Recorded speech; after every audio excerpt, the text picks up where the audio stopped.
Là, bonne question. Continuité des soins, moi ça va être les médicaments qu'on va aller chercher à la pharmacie.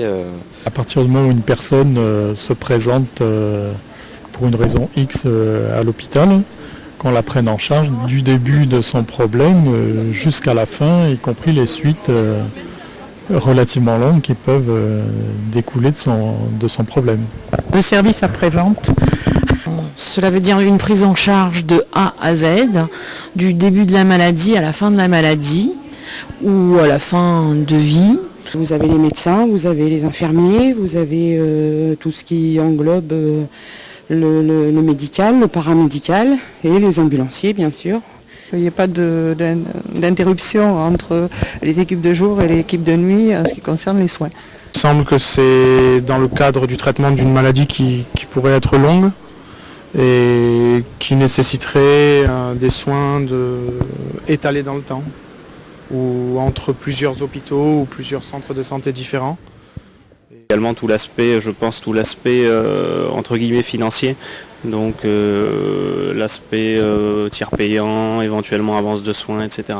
Qu'il n'ait pas une avance de frais importante à faire, du fait qu'il est dans une structure différente, ou qu'elle soit privée ou qu'elle soit publique. Penser à des gens qui devraient prendre des médicaments et qui en fait s'automédicamentent ou les prennent pas ou en prennent des différents pour diverses raisons. Qu'il y ait une bonne communication entre le médecin qui l'a adressé et l'hôpital, dans les deux sens, avant et après. Continuité des soins, c'est-à-dire que lorsque le patient a été soigné déjà, soit à l'hôpital, soit chez lui, il doit être suivi d'une façon très régulière jusqu'à guérison complète. Continuité des soins, on n'abandonne pas le malade alors qu'il n'est pas dans une forme parfaite.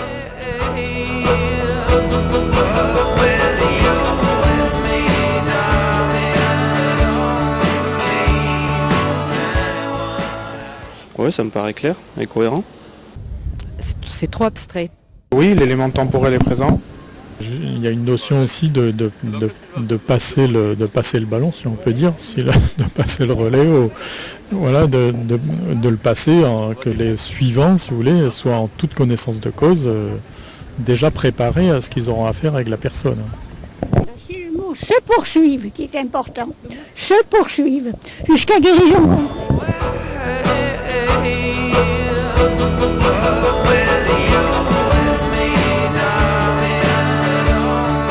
Non, là je comprends tout à fait ce qu'ils veulent dire. Elle me convient mieux, oui.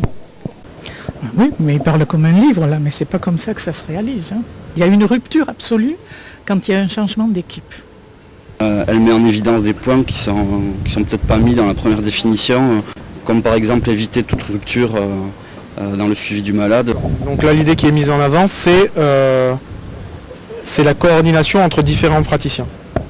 Ce qui semble juste, oui, si c'est sur le site du ministère c'est juste. Bon, c'est la même chose que la précédente, qui met l'accent sur l'absence de trous. Oui, la définition est bonne. La définition est bonne, elle n'est pas vécue. C'est un critère de qualité des soins évidemment. Enfin, si c'est mal coordonné, la qualité des soins risque de s'en ressentir. Après, coordination ne veut pas dire forcément soins de qualité. Il peut y avoir coordination et que ça marche mal. Mais c'est un critère, je pense, nécessaire. Tout revient à dire qu'on n'abandonne pas le malade s'il n'y a pas une guérison parfaite qui n'est pas vérifiée au cours des mois qui suivent la maladie.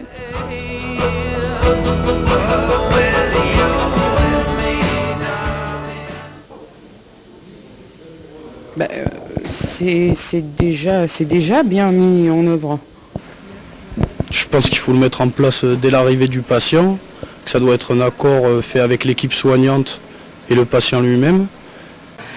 Avec des rendez-vous réguliers et toujours avec la même personne, tant qu'à faire. Une personne, si elle est mobile, elle ne va pas rester sur une région, donc comment est assuré ce suivi? Ça pose plein de questions, je pense, je ne sais pas trop. Oui, mais c'est une bonne communication entre les différents soignants, entre les différentes structures, qu'elles soient privées, qu'elles soient publiques. C'est la communication entre les gens qui fait l'essentiel de la chose. Il faut une concertation entre tous les intervenants, médecins, kinés, auxiliaire de vie, ergothérapeute. C'est important qu'il y ait des équipes qui se connaissent. C'est bête hein, ce que je vais dire, mais il faudrait que les soignants apprennent à se faire confiance. Les uns les autres. Voilà. C'est pas là où je suis que l'on travaille. On travaille aussi ailleurs et aussi bien.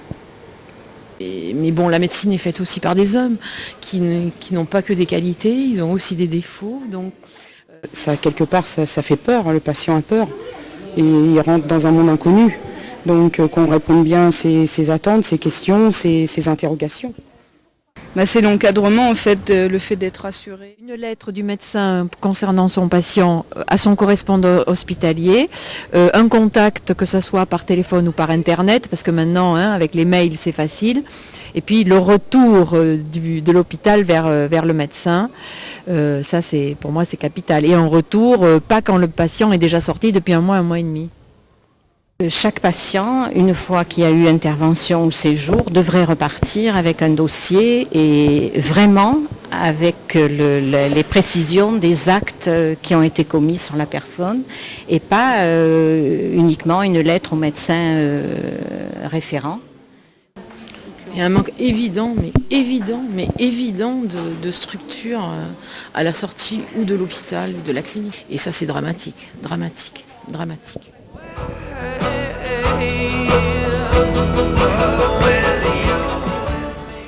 Pour moi, c'est primordial.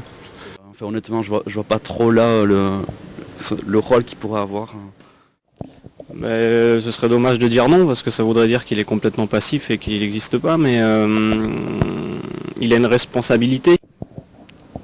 Je pense que le rôle majeur, ce n'est pas le patient ni sa famille qui le joue. Le patient est quand même au centre du problème, c'est quand même lui qui a le choix.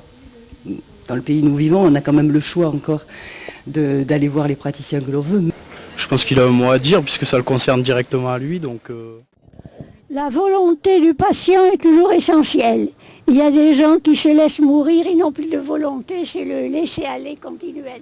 Il y en a d'autres qui ont la volonté de vivre et qui aident le médecin par cette volonté. S'il a les moyens, il doit essayer de respecter les équipes soignantes et les directives données, quoi. Enfin, en principe, c'est pas lui qui sait. Il doit tenir compte de ce qu'on lui dit et être entre guillemets un bon malade. En tout cas, pour avoir été pour la première fois à l'hôpital très récemment pour l'accouchement, j'ai trouvé que le patient était déresponsabilisé. On était presque infantilisé.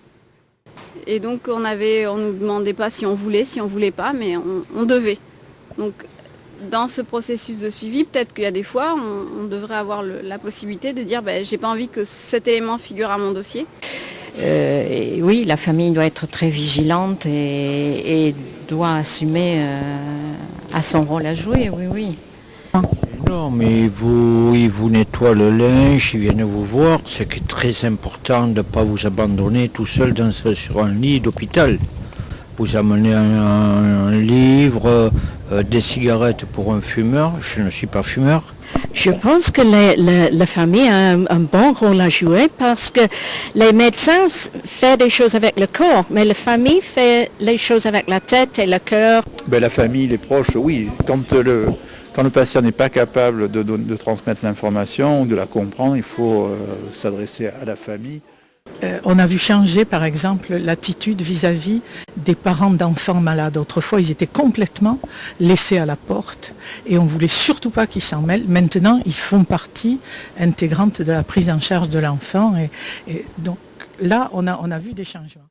C'est une culture, l'institution hospitalière, comme la médecine généraliste. Il y a un langage, et si on n'y accède pas, si on ne connaît pas, on est laissé pour compte. Et ça, il faut que les soignants apprennent à parler le langage des usagers et non pas que ce soit l'inverse, que ce soit les usagers qui s'adaptent au corps médical. C'est pas comme ça qu'il faut faire. Les proches ne savent pas réellement ce qui se passe. Donc ils sont eux dans le flou, donc réagissent quand c'est inconnu, on réagit difficilement. Et c'est vrai que c'est lourd à gérer pour les familles, mais les familles sont dans l'obligation de se substituer parce qu'il n'y a pas de place, donc les familles sont obligées de le faire. Mais évidemment, il y a le secret médical, donc il faut aussi que le patient y soit d'accord.